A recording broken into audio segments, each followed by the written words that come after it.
how can a passenger plane vanish without a trace in the 21st century? Years of searching for the wreckage of MH370 have yielded little clue. Only a few pieces of debris and frustrations of not knowing exactly where the aircraft crashed into the Indian Ocean. It's amazing in this world where we track our cars, our kids, our animals, that we don't track aircraft in real time. In 2014, air traffic controllers had only a general idea of MH370's location over open water. In fact, that's been the norm for flights covering most of the Earth.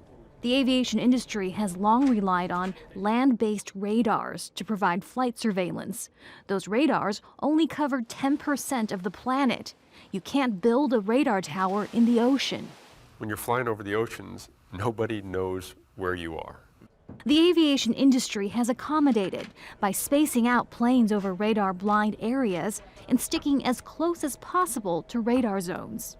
If you've ever taken the popular flight between New York and London, you may notice that every route takes you on a northward arc, a detour in a sense, over Canada and Greenland. That's because flights have had to stay within eyeshot of the land-based radar towers there. But starting this month, new eyes will be watching from space. Two U.S. companies, AIREON and IRIDIUM, have teamed up to operate a satellite flight surveillance system that leaves no area of the planet uncovered. The last of the web of 66 satellites were delivered to orbit in January.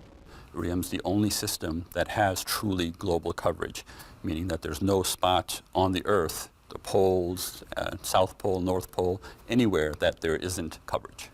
The MH370 disappearance led to new international standards for aircraft position reporting over open ocean. AIREON and IRIDIUM say their technology exceeds those standards, feeding location data to air traffic controllers at least every 8 seconds. Hopefully we won't have another situation that arises where we lose an aircraft, but if it were to arise with the technology we have now, we would know exactly where it is.